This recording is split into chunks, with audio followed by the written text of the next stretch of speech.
गणतन्त्र 2065 सालमा घोषणा भयो। वास्तवमा त्यसको थालनी चाहिँ 1831 मा केपुचिन पादरीहरूलाई निष्कासन गर्ने बित्तिकै गणतन्त्रको बीजारोपण भएको थियो। धेरै वर्ष लगाएर गणतन्त्र स्थापना गरिएको। हामी मध्ये कतिलाई अहिले पनि एउटा भ्रम हुन सक्छ कि कलङ्कीमा जुलुस निस्कियो 20-50 हजारको भनेर राजाले नारायण हिटी छोडे भन्ने प्रकारको भ्रममा हामी छौँ। त्यो त रित पुर्याउन गरिएको एउटा कर्म थियो, कर्मकाण्डी कार्यक्रम थियो। त्यस कारणले राज संस्थाको विस्थापन भएको होइन। जुलुसले विस्थापन गर्ने भए केपी ओलीलाई त सकेन नि जुलुसले विस्थापन गर्न। अस्ति भर्खर 50,000 को जुलुस निकाले होइन, खोइ त के दरबार मार्ग अगाडि नै जुलुस गरेका थिए। तर जुलुसले एउटा सरकारको विस्थापन भएन, राज संस्थाको विस्थापन जुलुसले भयो भन्ने कुरा चाहिँ मिथ्या कुरा हो। आर्थिक, राजनीतिक, धार्मिक, सांस्कृतिक सबै अधिकार खोसेर राज्यमा सीमित गरिन्छ।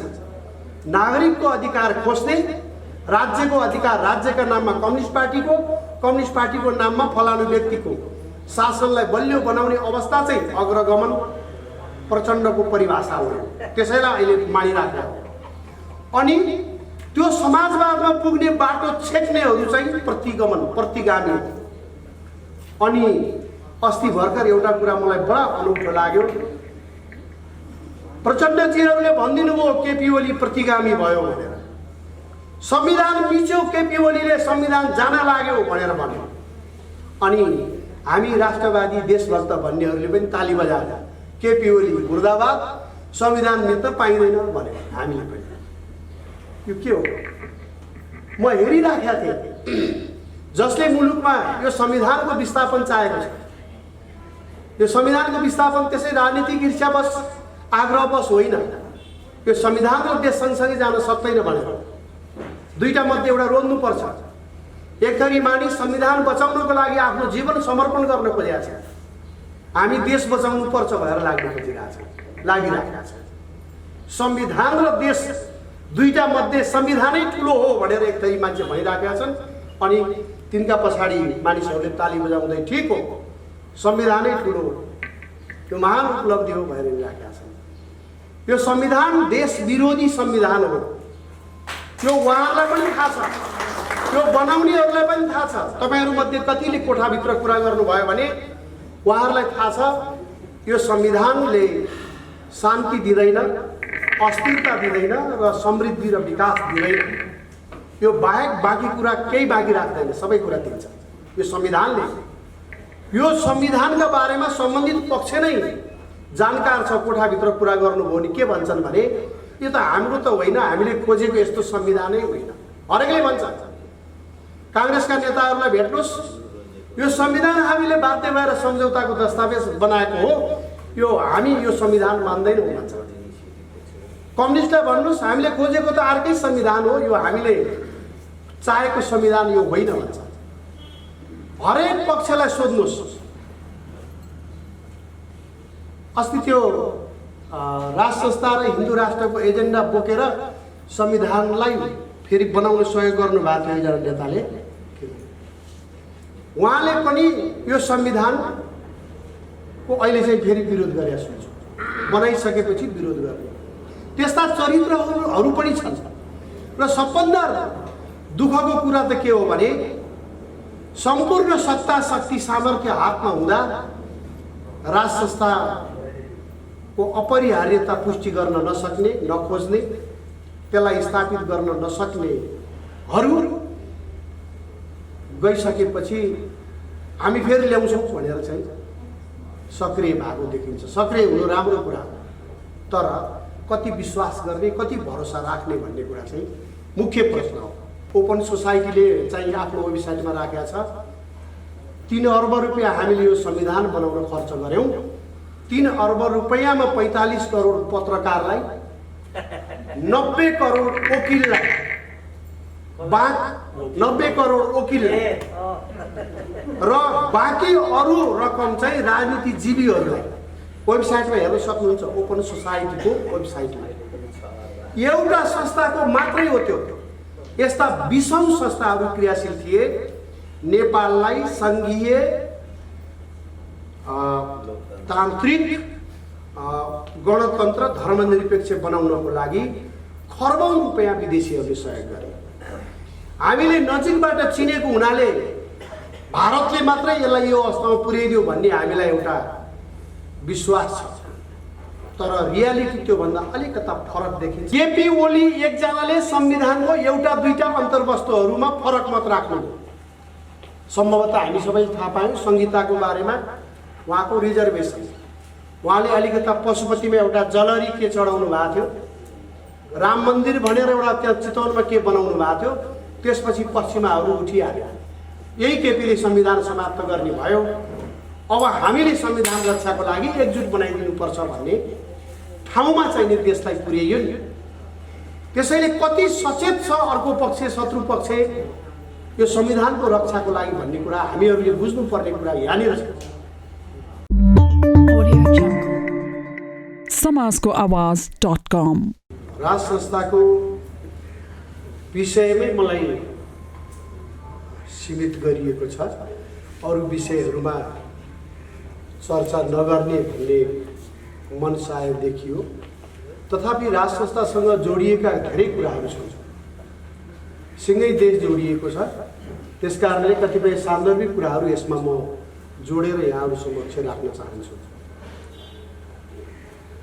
संसारको एउटा मात्रै देश मैले पढेसम्म, मैले बुझेसम्म जुन देश राजाले बनाएको, राजाको अगुवाईमा हामी सबै मिलेर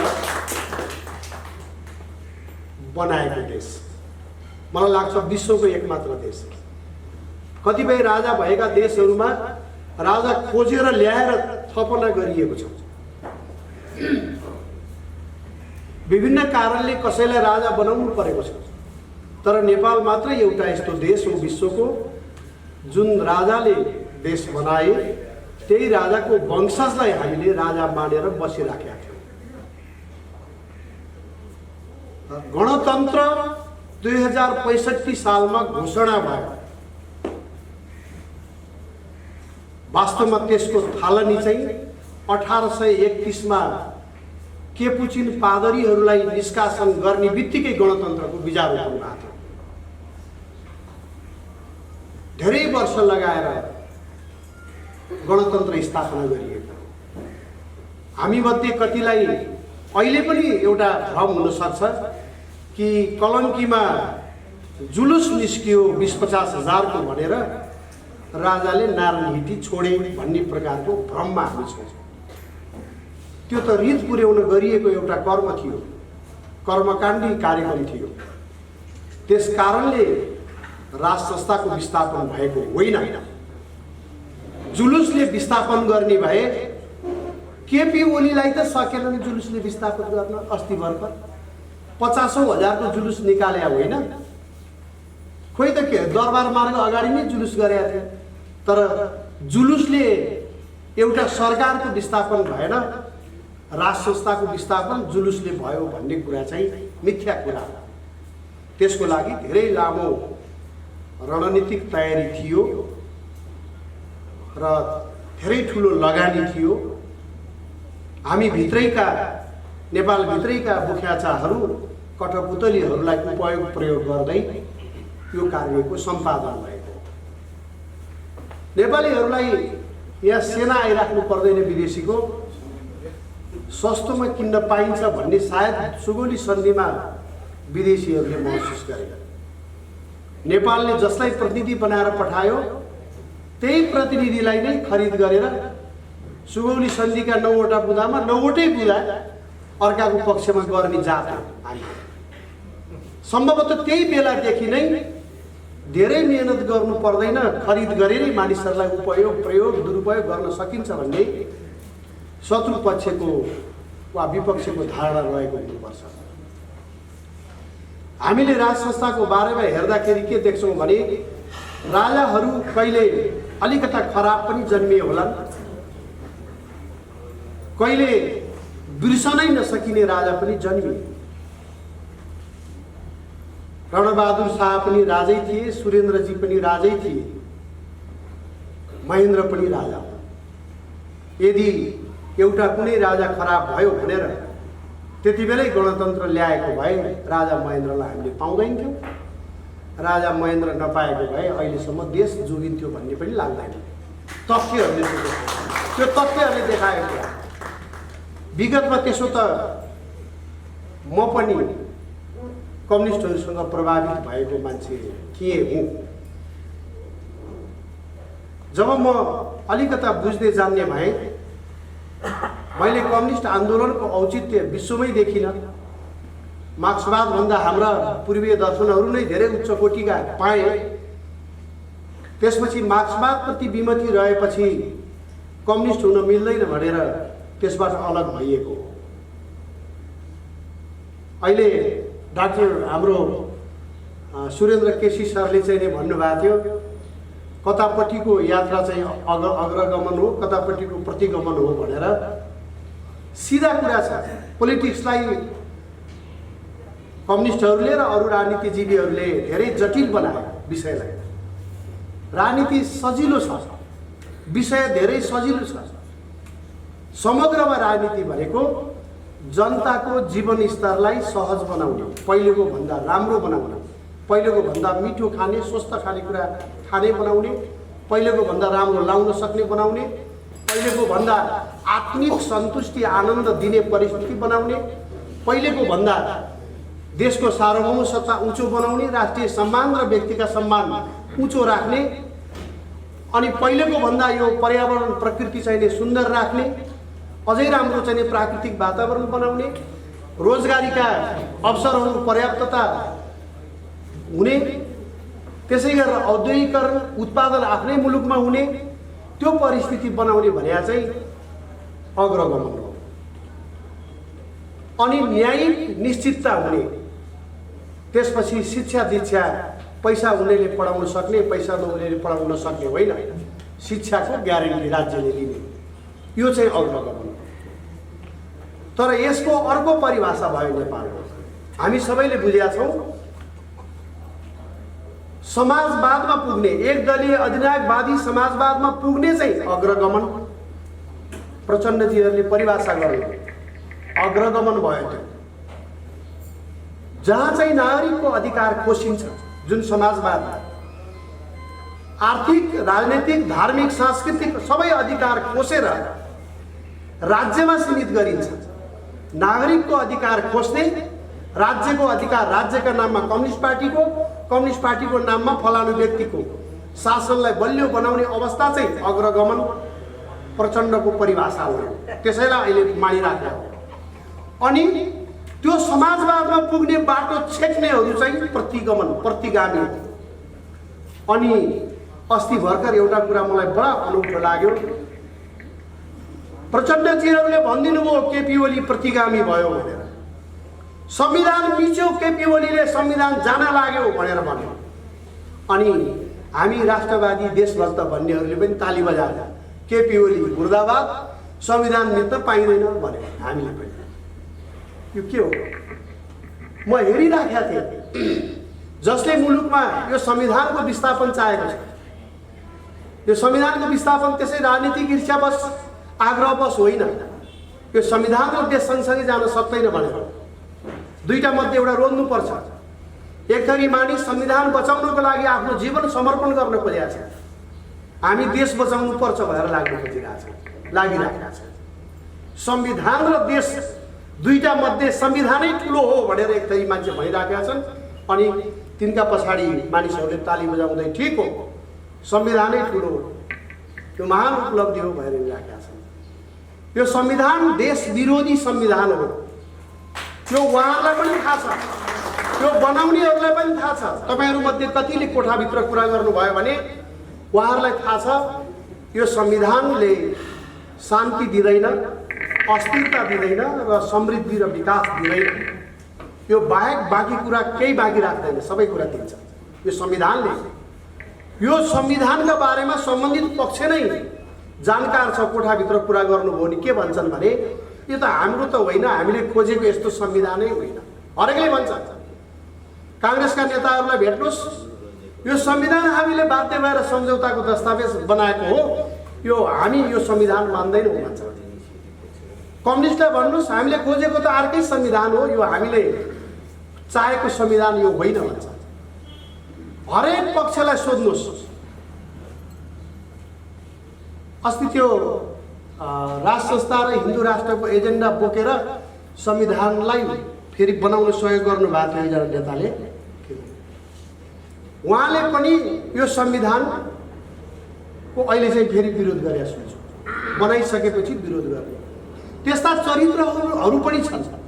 र सबभन्दा दुःखको कुरा त के हो भने सम्पूर्ण सत्ता शक्ति सामर्थ्य हातमा हुँदा राष्ट्र संस्थाको अपरिहार्यता पुष्टि गर्न नसक्ने, नखोज्ने, त्यसलाई स्थापित गर्न नसक्नेहरू गइसकेपछि हामी फेरि ल्याउँछौँ भनेर चाहिँ सक्रिय भएको देखिन्छ। सक्रिय हुनु राम्रो कुरा हो, तर कति विश्वास गर्ने, कति भरोसा राख्ने भन्ने कुरा चाहिँ मुख्य प्रश्न हो। हामीले राजाको कारणले मात्रै राष्ट्रियताको कुरा उठाएको होइन, राष्ट्रियताको कारणले राजाको मुद्दा उठाएको। राष्ट्रलाई के चाहिन्छ त, यो राष्ट्र बस्नको लागि के चाहिन्छ भनेर हेर्दा के चाहिने रहेछ भन्ने कुरा हामीले आइडेन्टिफाई गर्दा राष्ट्र संस्था एउटा अपरिहार्य पक्ष देखियो। त्यसका पछाडि अरू पनि छन्। धर्म सापेक्षता पनि हो। धर्म सापेक्षता अपरिहार्य पक्ष हो। एकीकृत सार्वभौम सत्ता अहिले त विखण्डन गरिएको छ। सार्वभौम सत्ताको 7 वटा विभाजन गरिएको छ। एकीकृत सार्वभौम सत्ता पनि नेपाली राष्ट्रियताको बलियो आधार हो। यस्ता 10 वटा आधारहरू छन् नेपाल उभिने। त्यसैले यहाँ अर्बौं खर्बौं लगानी गर्दाखेरि पनि हाम्रो देशमा गृहयुद्ध नहुने कारण के हो भने हामी जगैदेखि विभिन्न कारणले आपसमा मिलेर बसेका छौँ। पश्चिमाहरूले पछिल्लो समयमा लगानी गरेको हिसाब किताब गरियो भने अहिले केही संस्थाहरूले बाहिर ल्याउन थालेका छन्। ओपन सोसाइटीले चाहिँ आफ्नो वेबसाइटमा राखेका छ 3 अर्ब रुपियाँ हामीले यो संविधान बनाउन खर्च गर्यौं। 3 अर्ब रुपियाँमा 45 करोड पत्रकारलाई, 90 करोड वकिललाई, 90 करोड वकिल र बाँकी अरू रकम चाहिँ राजनीतिजीवीहरूलाई वेबसाइटमा हेर्न सक्नुहुन्छ। ओपन सोसाइटीको वेबसाइटमा एउटा संस्थाको मात्रै हो त्यो। यस्ता 20औं संस्थाहरू क्रियाशील थिए नेपाललाई संघीय तान्त्रिक गणतन्त्र धर्मनिरपेक्ष बनाउनको लागि खर्बौं रुपियाँ विदेशीहरूले सहयोग गरे। हामीले नजिकबाट चिनेको हुनाले भारतले मात्रै यसलाई यो अवस्थामा पुर्याइदियो भन्ने हामीलाई एउटा विश्वास छ। तर रियालिटी त्योभन्दा अलिकता फरक देखिन्छ। अलिकता म विगतको सन्दर्भमा चर्चा गर्दा म केही कुराहरू राख्न चाहन्छु। एउटा सत्य के हो भने जति बेला यहाँ यो व्यवस्था कि अव्यवस्था ल्याइयो, त्यो ल्याउने बेलामा सिधै आएको होइन, छलकपट गरेको, अर्कैको सहारामा सत्ता पाउने, सत्ता पाइसकेपछि क्रान्ति गर्ने, यो नीति हो नेपालमा भएको। एजेन्डा सबै बोकेर, एजेन्डा अगाडि सारेर हामीले यस्तो राजनीतिक प्रणाली ल्याउने भनेर 63 सालको परिवर्तन गराइएको होइन। पहिला जसरी भए पनि सत्तामा पुग्ने, सत्तामा पुगिसकेपछि राजनीतिक क्रान्ति गर्ने भन्ने योजना अनुसार भएको। त्यसैले तपाईहरुले 12 बुँदे सम्झौतामा तपाईहरुले के पाउनुहुन्न भनेदेखि संघीयता, गणतन्त्र, धर्मनिरपेक्षता यी केही पनि पाउनुहुन्न। यी केही पनि कुरा लेखिएको छैन। लेखिएको भए यो पाउनुहुन्न थियो। लेखिएको भए यो आजको अव्यवस्था, आजको यो व्यवस्था, यो संविधान आउँदैन थियो। त्यो एउटा रणनीतिक प्रयास थियो, रणनीतिक योजना थियो। र यो योजनामा विभिन्न विदेशी शक्तिहरू निर्णायक भूमिकामा थिए। जब राजा वीरेन्द्रले मुस्ताङ विद्रोहमा, खम्पा विद्रोहलाई नियन्त्रण गर्नको लागि पहल गर्नुभयो, र खम्पा विद्रोहलाई समाप्त गर्नुभयो। एउटा छिमेकीको विरुद्ध अर्को छिमेकीलाई प्रयोग नगर्ने नीति उहाँले अवलम्बन गर्नुभयो। त्यसपछि राज संस्था छैन्जेलसम्म राज्य कमजोर नहुने, राज्य कमजोर नभइकन विदेशीको भूमिका स्थापित नहुने, यो ठहर भएपछि योजनाबद्ध रूपमा राज संस्थाको विरुद्धमा परिस्थितिलाई, रणनीतिलाई केन्द्रित गरियो। यो पनि हामीले, यो आज म समयको अभावले गर्दा म धेरै व्याख्या गर्न सक्दिनँ, तर शीर्षक भए पनि भन्छु। मुस्ताङ विद्रोह समाप्त भइसकेपछि किन गाँजामाथि लागु पदार्थ भएर प्रतिबन्ध लगाइयो? त्यसको सबभन्दा ठुलो असर राप्ती अञ्चलमै पर्यो। त्यहाँ मुख्य आम्दानीको स्रोत थियो। राप्ती अञ्चलमै पश्चिमाहरूले राप्ती एकीकृत विकास परियोजना भनेर त्यही क्षेत्रमा लगियो। अनि त्यो लामो समयदेखिको त्यहाँको उत्थानको लागि भएर लगानी भइसकेपछि त्यो परियोजना सकिने बित्तिकै त्यहीबाट माओवादीको हिंसात्मक युद्ध सुरु भयो। यो जम्मै कुरा जोडेर हेरेपछि हामी एउटा निष्कर्षमा पुग्न सक्छौँ। र अब यसैमा जोड्ने कुरा के हो भने, भारतमा सोनिया गान्धी शक्तिको केन्द्रबिन्दुमा हुनुहुन्थ्यो। उहाँ इसाई धर्मावलम्बी। त्यो बेला भारतको गुप्तचर संस्थाको प्रमुख हेर्नु हो भने, जो बारामती सम्झौतामा इन्भल्भ हुनुहुन्थ्यो, उहाँ पनि इसाई धर्मावलम्बी। त्यो बेला विदेश सचिव रहेको व्यक्ति हेर्नु हो भने, धर्म मलाई थाहा छैन, नेपाल विरोधी हो भन्ने मात्रै थाहा छ। उहाँ चाहिँ पश्चिमाहरूबाट नजिक भएर बस्नु भएको। त्यसपछि भारतीय संस्थापन पनि त्यो बेला चाहिँ राज संस्थाको विपक्षमा गइसकेका थिए। संस्थापनलाई गणतन्त्रको पक्षमा ल्याउने एउटा रिपोर्ट तयार गरियो। नागाल्यान्डका इसाई डाक्टर के होम भन्ने व्यक्तिलाई 35 पृष्ठ लामो प्रतिवेदन तयार गर्न लगाइयो। र त्यो 35 पृष्ठमा के थियो भने, भारत विरोधको मुख्य कारणै राज संस्था हो। राज संस्थालाई विस्थापित गरियो भने भारत मैत्री वातावरण नेपालमा बन्छ भन्ने त्यो कुरालाई झुटमुट सब कुरा सामेल गरेर पुष्टि गर्ने कोसिस त्यो दस्तावेजमा गरियो। र त्यही दस्तावेजलाई सामशरणजीले संस्थापन समक्ष राखेर सिँगै भारतीय संस्थापनलाई नेपालबाट राज संस्था विस्थापित गर्नुपर्छ भन्ने निष्कर्षमा पुर्याइएको। र एउटा लामो प्रयास, मैले भने नि, केपुचिन पादरीको निष्कासनबाट सुरु भएको इसाईहरूको प्रयास 2062-63 मा आइपुग्दाखेरि हाम्रा छिमेकी मित्र राष्ट्रहरूलाई समेत उपयोग दुरुपयोग गर्दै त्यो अवस्था बनाइएको। अब हामीले के चाहेका छौँ भनेपछि, नेपाली राष्ट्रियता बलियो होस् भन्ने चाहेका छौँ, नेपालीहरूको एकता बलियो होस् भन्ने चाहेका छौँ। तर देश चाहिँ यति बेला यो संविधान बन्दै गर्दा र बन्ने क्रममा अहिले हिँडेको बाटो भनेको ठ्याक्कै विपरीत बाटोमा छ। हामी एकताको पक्षमा कुरा गर्छौँ, हामी प्रतिगामी, विखण्डनको पक्षमा कुरा गर्ने अग्रगामी। अनि नेपाली जनताले चाहिँ त्यसैलाई हो भएर ताली बजाउने परिस्थिति बनेको छ। यद्यपि जनता भनेको न्युट्रल, तटस्थ एउटा समूह हो। नेपालमा तटस्थ समूह चाहिँ कमजोर भएको छ। नेपालमा ग्याङहरू बलियो भएका छन्। ग्याङहरूको मिलाप र विलापको आधारमा, मिलाप र विभाजनको आधारमा राजनीति चाहिँ निर्देशित हुने गरेका छ। तर हामी धर्मको कुरा गर्छौँ, धर्मको कुरा गर्ने, धार्मिकताको कुरा गर्ने चाहिँ प्रतिगामी, अनि अधर्म र पापको कुरा गर्नेहरू चाहिँ अग्रगामी। अहिले भनिराख्ने कुरा चाहिँ हामी सामाजिक सद्भाव र जातीय सद्भावको कुरा गर्छौँ। सबै जाति नेपाली हो, नेपालीत्वको विकास गरौँ भन्ने चाहिँ प्रतिगामी। अनि नेपाली होइन, हामी फलाना जाति हौँ र जाति जातिको बिचमा एक प्रकारको द्वन्द्व र आशंकाको स्थिति कायम राख्नुपर्छ भन्ने मान्यता राख्नेहरू चाहिँ अग्रगामी। मतलब हरेक दृष्टिकोणले हेर्नुभयो भने विपरीत मार्गमा छ। हामी भन्छौँ पर्यावरण एकदम राम्रो हुनुपर्छ, प्राकृतिक जो वातावरण अहिले असन्तुलित भएर गएको छ यसलाई एकदम सुदृढ बनाउनुपर्छ, पहाडहरू भत्काउनु हुँदैन, जङ्गलहरूको संरक्षण हुनुपर्छ, खोला नालाहरूको संरक्षण हुनुपर्छ भन्ने चाहिँ प्रतिगामी।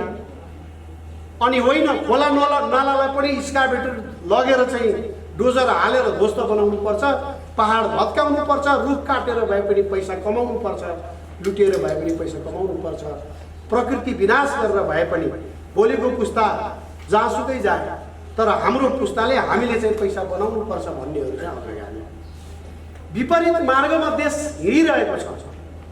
यो अवस्थामा म शेरबहादुर देउबा, माधव कुमार नेपाल प्रचण्ड, अर्को के नाम अहिले गोर्खाबाट उता खटिया छ नि तराईतिर देश बाबुराम, उहाँहरू जो एकताबद्ध भएर अहिले जुन प्रयास गरिराख्नु भएको छ यो प्रयास भनेको नेपाललाई थप क्षति पुर्याउने अर्को प्रयासको क्षति हो। र आजको अवस्था बनेर जो विपुलमा असन्तुष्टि पैदा भएको छ, आजको भन्दा हिजोकै अवस्था व्यवस्था ठिक रहेछ भन्ने ठाउँमा देशलाई पुर्याएको छ। यो तपाईँ हाम्रो प्रयासले पुर्याएको होइन। म शेरबहादुर देउबा, माधव नेपाल प्रचण्ड, टी भट्टराई, केपी ओली लगायतलाई हार्दिक धन्यवाद दिन चाहन्छु। तपाईँहरूको कारणले जनताले मानिसले थाहा पाउन पाए कि देश काङ्ग्रेस कम्युनिस्ट राप्रपा अर्को के मधेसी समूहबाट देश चल्दैन भन्ने कुरा हामीले प्रमाणित गर्दै आए। उहाँहरू आफैले प्रमाणित गरिदिनु भयो र देश कहिले पनि उहाँहरूको नेतृत्वमा अगाडि प्रगतितर्फ जान सक्दैन, एकताबद्ध भएर अगाडि बढ्न सक्दैन भन्ने उहाँहरूले पुष्टि गरिदिनु भयो। त्यस निम्ति म उहाँहरूलाई विशेष धन्यवाद दिन चाहन्छु। उहाँहरूको कारणले हामीले एउटा महसुस गर्न पाएका छौँ कि देश चाहिँ चलाउने हो भनेदेखि राजालाई पनि एउटा ठाउँ दिनुपर्ने रहेछ, सबै नेपालीले अपनत्व फिल गर्ने एउटा संविधानै बनाउनु पर्ने रहेछ, सबैलाई अवसर निश्चित गर्ने, सबैको बहुसङ्ख्यक जनताको धार्मिक भावको राष्ट्रियताको भावको सम्बोधन गर्नुपर्ने रहेछ भन्ने कुरा अहिले आएर सबैले रियलाइज गर्न थाल्नु भएको छ नि। र अर्को कुरा यहाँ अघि मलाई एकजना बहिनीले भन्नुभयो अब अफगानिस्तानमा जस्तो तालिबानले जस्तो नलडिकन यहाँ केही होला जस्तो छैन भन्नुभएको थियो। हामीले एउटा बुझ्ने कुरा के हो भने त्यो जटिल मार्ग छ। हामी सनातनीहरू, हामी ओमकार परिवारका मानिसहरू हिंसामा विश्वास गर्दैनौँ, तर त्यो अवस्था भनेको कहिलेसम्म भनेदेखि हाम्रै शास्त्रले भनेको छ आफ्नो ज्यान जोगाउनको लागि चाहिँ हिंसा गर्न पनि जायज हुन्छ भनेको छ। आफ्नो देश जोगाउनको लागि चाहिँ हिंसा गर्नु पनि जायज हुन्छ भनेको छ। हामीलाई हिंसामा जान बाध्य पार्ने छैनन् भन्ने अझै पनि ठान्नु। हामीले बन्दुक उठाउनु नपर्ने परिस्थिति बनाइदिउन् भन्ने हामीले अपेक्षा राख्छौँ, किनभने हाम्रो शास्त्रले हामीलाई हिंसाको बाटोमा सकभर नजाऊ भनेको छ। हामी जाँदैनौँ। जनतालाई कन्भिन्स गरेरै, जनतालाई काउन्सिलिङ गरेरै हामी एउटा देशको परिवर्तनको पक्षमा वातावरण बनाउन सक्छौँ। तर अहिलेको स्थिति भन्या चाहिँ के हो भनेपछि केपी ओली एकजनाले संविधानको एउटा दुईटा अन्तर्वस्तुहरूमा फरक मत राख्नु। सम्भवतः हामी सबैले थाहा पायौँ संहिताको बारेमा उहाँको रिजर्भेसन, उहाँले अलिकता पशुपतिमा एउटा जलरी के चढाउनु भएको थियो, राम मन्दिर भनेर एउटा त्यहाँ चितवनमा के बनाउनु भएको थियो, त्यसपछि पश्चिमाहरू उठिहाल्यो। यही केपीले संविधान समाप्त गर्ने भयो। अब हामीले संविधान रक्षाको लागि एकजुट बनाइदिनुपर्छ भन्ने ठाउँमा चाहिँ देशलाई पुर्याइयो नि। त्यसैले कति सचेत छ अर्को पक्ष शत्रु पक्ष यो संविधानको रक्षाको लागि भन्ने कुरा हामीहरूले बुझ्नुपर्ने कुरा यहाँनिर छ। हामी कतिपयलाई लाग्छ हामीहरू तुरुन्तै गएर युट्युबमा उफ्रेपछि, हामीहरू तुरुन्तै गएर चाहिँ एउटा कुनै टेलिभिजनमा उफ्रेपछि र अर्को माइती घर स्थायी विरोध प्रदर्शन स्थल माइती घरमा चाहिँ गएर उफ्रिसकेपछि देश परिवर्तनको आधार बन्छ भन्ने भ्रममा हामी छौँ। असम्भव। त्यसले फुर्सदको समयलाई सदुपयोग गर्न सक्छ, त्यसले कुनै पनि परिणाम ल्याउन सक्दैन। त्यसैले म सबै राष्ट्रवादी देशभक्त मान्यजन र मित्रजनहरूलाई के आग्रह गर्न चाहन्छु भने हामी अलिकता गम्भीर हुन जरुरी छ। हामी कहाँ त एउटाले अर्कोलाई नटेर्ने हो। देवप्रकाश त्रिपाठीले अब यो चाहिँ राष्ट्रियताको कुरा गर्यो। यो मान्छे त यसको जुङ्गार अनुहार हेर्दा पनि भारत जस्तो देखिन्छ। यो भारतबाटै सञ्चालित होला भन्न भ्याइहाल्यो। त्यसपछि अर्को हेर्छ, अर्को आँखा अलि सानो छ भनेपछि यो चाइनिजहरूबाट सञ्चालित होला। हाम्रै भित्र अनेकौं प्रकारका शङ्का उपशङ्का पैदा गराइदिने, हाम्रै भित्र चाहिने अस्थिरताको स्थिति बनाइदिने, अनेकता र शङ्काको स्थिति बनाइदिने काम हामी मध्येकै साथीहरू गर्छौँ, हामी मध्येकै मानिसहरू गर्छौँ। म छक्क परेको छु राष्ट्रवादी देशभक्तहरू र साधु सन्तहरूको बिचमा एकता कहिले नि हुँदो रहेछ। म त यहाँ मात्रै होला भनेको अफगानिस्तानको स्थिति हेरेको राष्ट्रवादी तर कसैले इरानबाट पनि सहयोग ल्याएर रहेछन्, कसैले पाकिस्तानबाट, कसैले उज्बेकिस्तानबाट, कसैले विभिन्न ठाउँबाट ल्याएर रहेछन्। लडाइँ चाहिँ मुख्य शीतयुद्धका मुख्य देशहरू एकपटक सोभियत सङ्घसँग लडेछन् राष्ट्रको लागि, एकपटक अमेरिकासँग लडे राष्ट्रको लागि, तर सहयोग विभिन्न ढङ्गले प्राप्त गरे। त्यहाँ पनि राष्ट्रवादीहरूकै बिचमा अनेकौं मतान्तर भएर यो समस्या पैदा भएको रहेछ। नत्र यति लामो समय नलाग्न पनि सक्थ्यो। त्यहाँको एउटा राष्ट्रवादीहरूको विजय हो।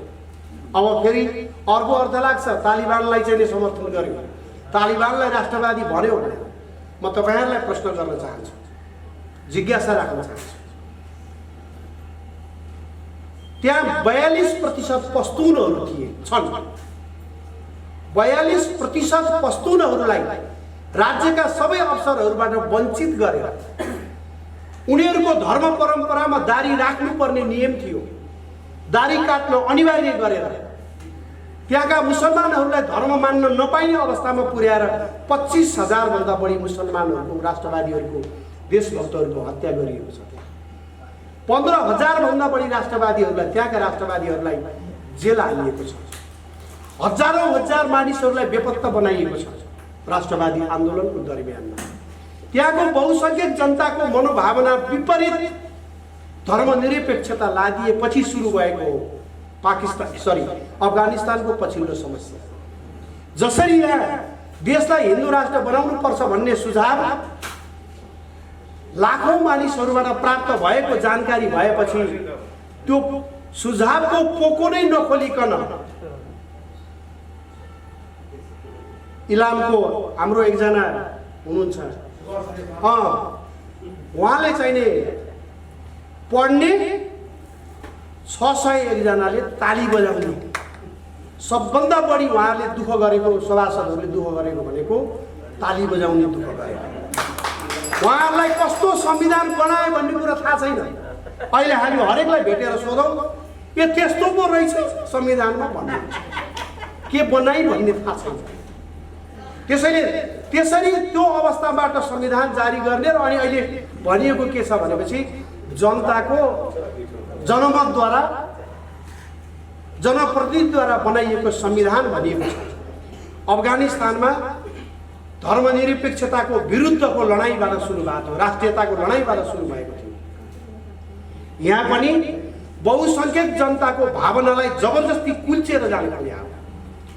मैले एकचोटि प्रचण्डजीलाई भने 2070 सालको चुनावमा उहाँले आफ्नो असली साइजमा आइपुग्नु भएको थियो, त्यस्तै कति 20-25 सिट जित्नु भएको थियो।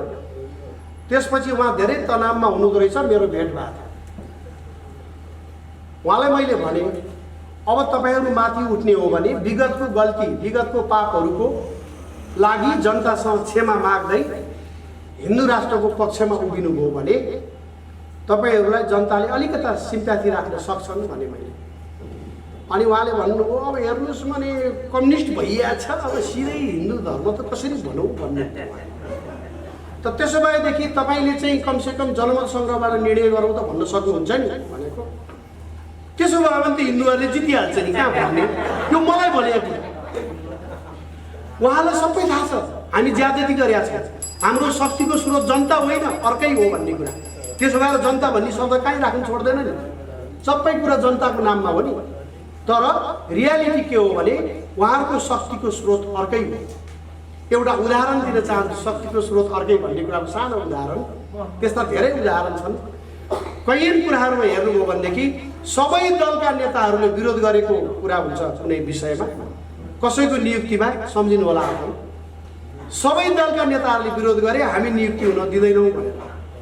भरे नियुक्ति भयो त कहाँबाट भयो भने मतलब यस्ता एउटा चाहिँ सामान्य धर्म निर्वाह गरे मात्रै हुन्, देखाइएको मात्रै हो। सुगौली सन्धिका प्रतिनिधि चन्द्रशेखर दाहाल जस्तै हुन् प्रतिनिधिहरू, तर उहाँहरूले चाहिँ देशको पक्षमा अहिलेसम्म कुनै पनि निर्णय लिन खोज्नु भएको छैन। मैले बारम्बार भन्छु, जनताको रियल समस्यासँग वर्तमान राजनीतिक संस्थापनलाई सरोकार छैन। उहाँहरूले सरोकार राख्नुहुन्न। त्यसैले उहाँहरूबाट देश बन्दैन भन्ने कुरा होइन, देश बच्दैन भन्ने कुरा चाहिँ आजको मुख्य समस्या। बनाउने कुरा त बनाउँदै गरौँला, पहिला त देश बचाउनु पर्यो नि। सुगौली सन्धिपछि हामी सबभन्दा सङ्कटग्रस्त अवस्थामा छौँ। 2007 सालको परिवर्तन, म एउटा प्रजातन्त्रको पक्षमा पनि भएको हुनाले 2007 सालको परिवर्तनलाई मैले आलोचना गर्ने गरेका छैन। तर त्यो आवरण, प्रजातन्त्रको आवरणमा के आयो भन्ने कुरालाई पनि हामीले बिर्सनु पर्यो। 7 सालको परिवर्तन लगत्तै के आयो? सबभन्दा पहिला त युएमएन आयो।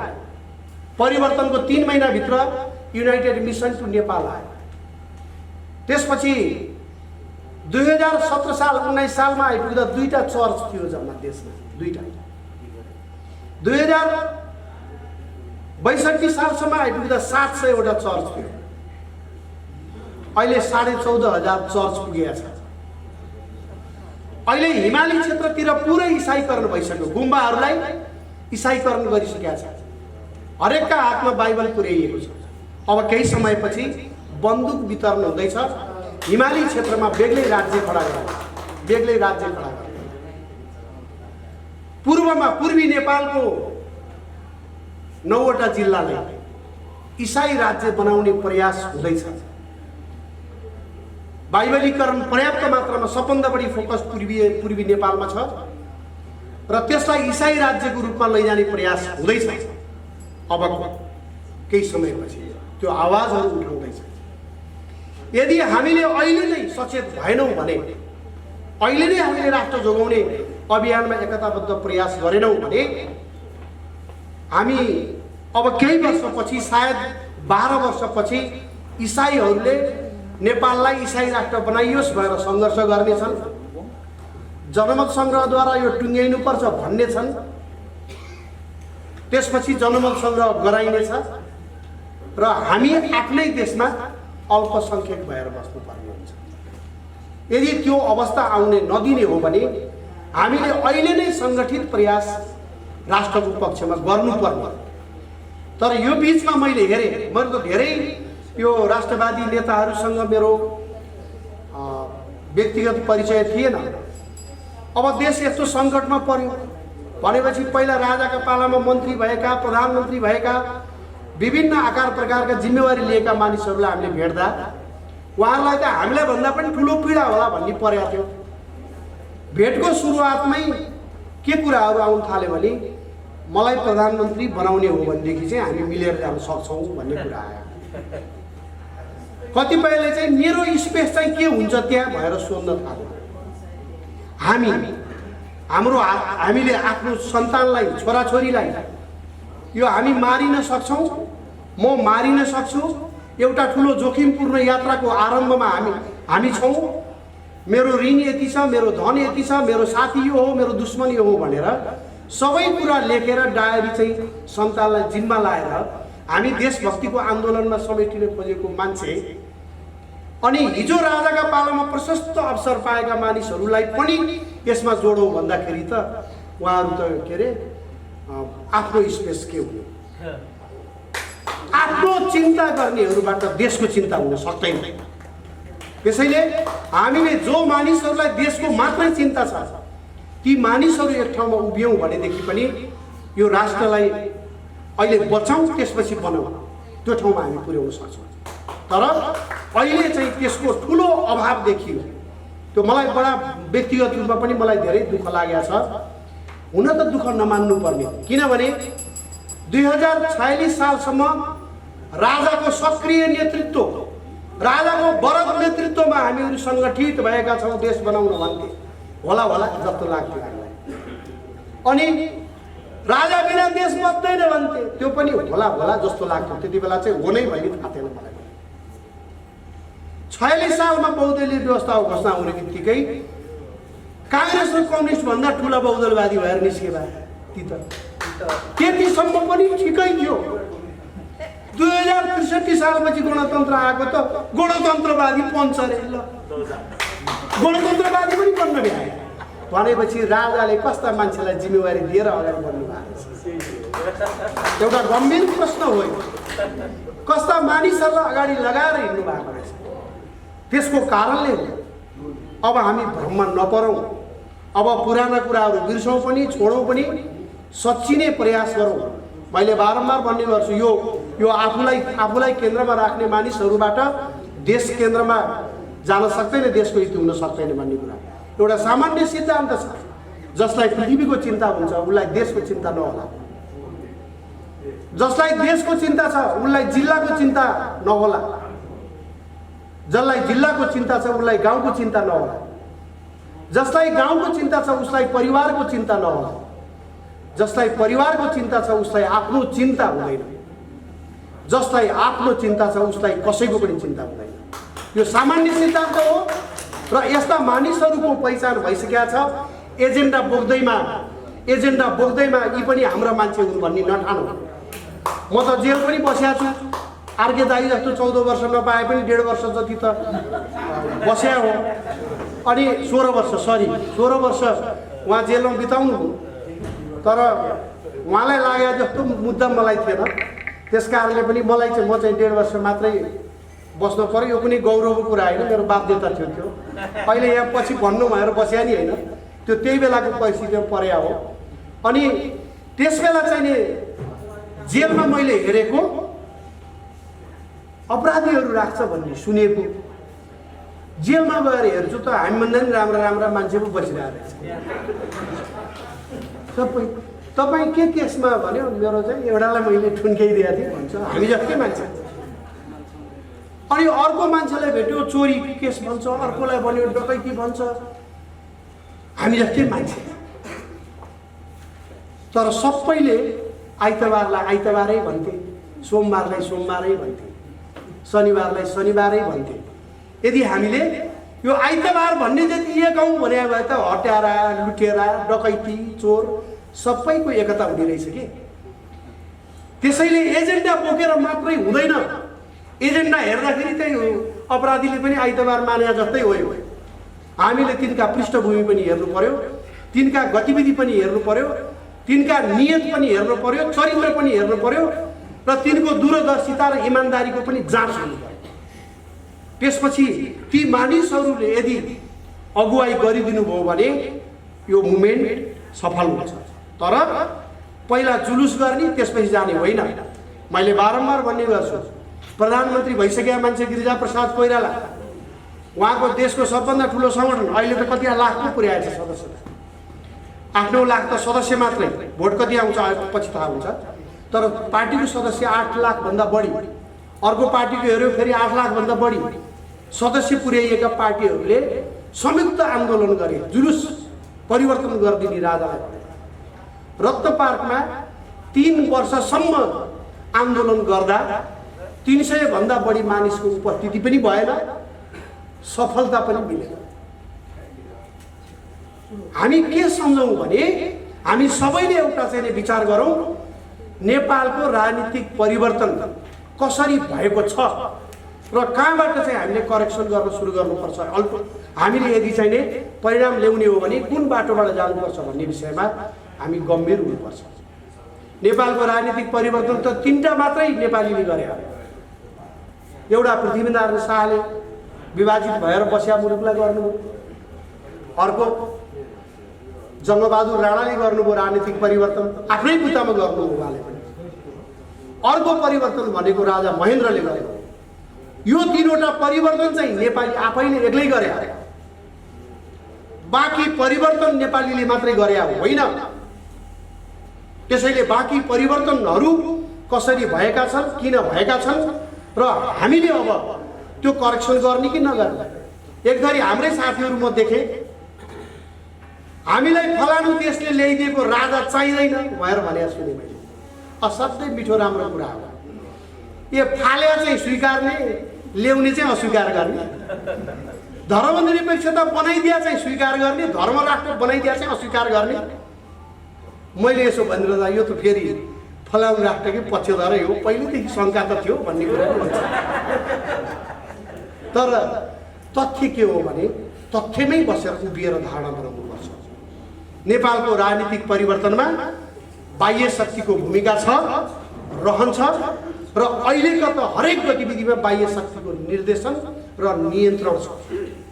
हामीले त्यो शक्तिको पहिचान गर्ने र सकेसम्म बढीभन्दा बढी मित्र शक्तिहरूको नेपालको राष्ट्रवादी आन्दोलनमा समर्थन जुटाउने प्रयास भएन भने पनि हामी फेल हुन्छौँ। त्यसैले त्यतापट्टि पनि हामीले विशेष ध्यान दिनुपर्छ।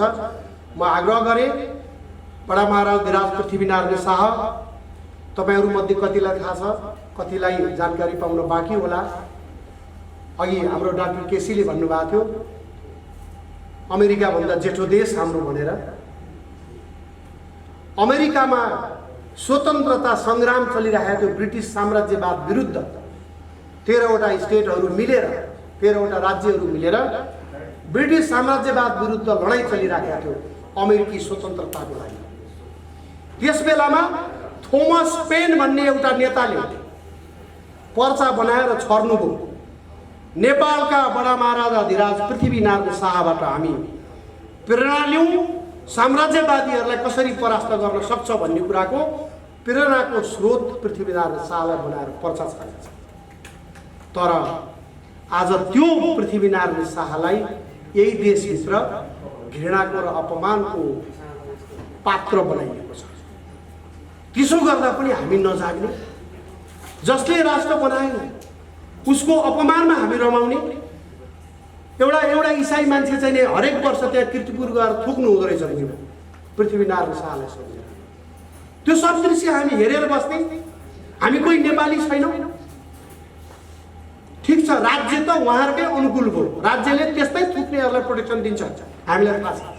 हामी जनता सङ्गठित भएर त्यस्ता कार्यलाई निरुत्साहित गर्न सक्दैनौँ।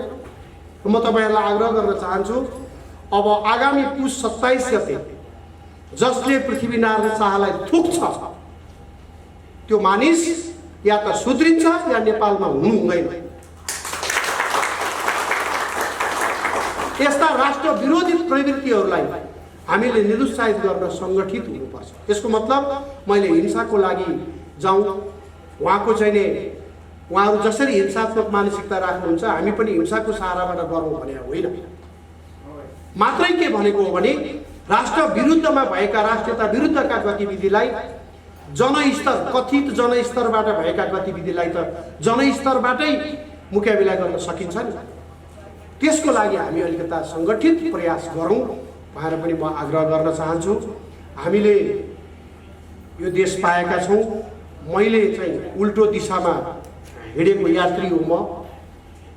मलाई पहिला केटकेटीमा पञ्चायतले देश बनाउँदैन भनेर भने, आफूभन्दा उमेर बढी भएका धेरै पढेकाहरूले चाहिँ भनेपछि होला भन्ठाने, अनि पञ्चायत फाल्न भएर हिँडियो।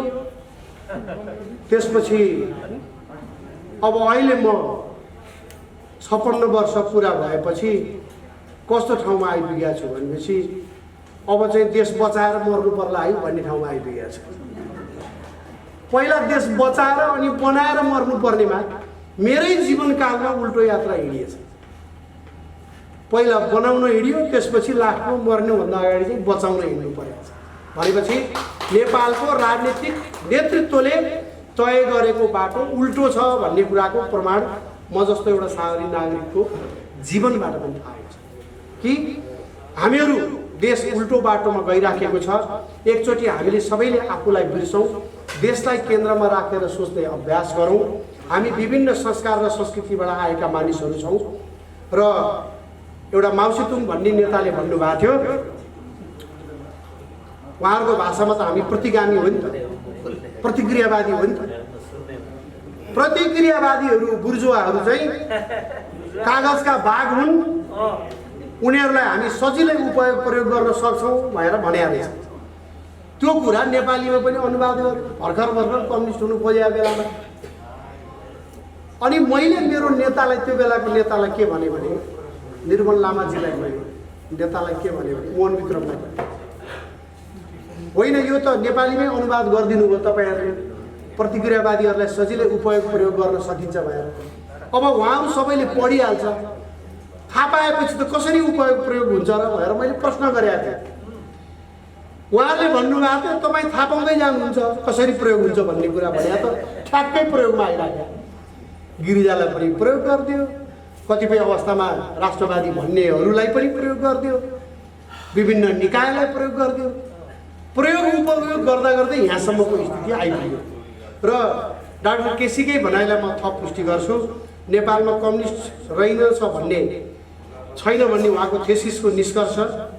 तर मेरो एउटा निष्कर्ष चाहिँ के छ भने, कम्युनिस्ट संसारभरिका कम्युनिस्टको आचरणले उनीहरू बिग्रिउन्, कम्युनिस्ट दर्शन उनीहरूले नबोकुन्, कम्युनिस्टका अरू सिद्धान्त नबोकुन्, तर संसारभरिका कम्युनिस्टहरूको एउटा विचार चाहिँ उनीहरूले छोड्दैन। त्यस कारणले उनीहरू कम्युनिस्ट हो। त्यो के हो भने, जसरी भए पनि सत्ता पाउनुपर्छ, पाएको सत्ता जसरी भए पनि टिकाउनुपर्छ। यो चाहिँ संसारभरिका कम्युनिस्टहरूको एक मत हो, लागू हुन्छ। त्यसैले अहिले प्रचण्डले पनि केपी ओलीलाई गाली गर्दा के भन्नुभएको छ त्यसमा, के भने हामीले त यो अहिलेको संवैधानिक अवस्था व्यवस्थालाई उपयोग गर्दै समाजवादमा छलाङ मार्नुपर्ने, केपी ओली त यही व्यवस्थामा रहिरहन्छु भन्छ भनेर गाली गरेका छ। उहाँहरू दस्तावेज पढ्नुहोस्।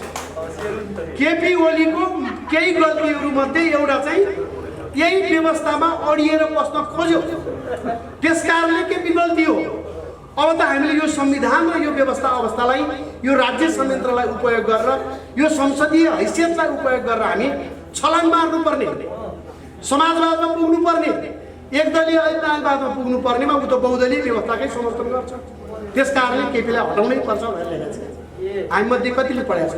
प्रचण्डले उहाँको पार्टीमा पेश गरेको दस्तावेज हो, कुनै हामीले बनाएको कुरा होइन।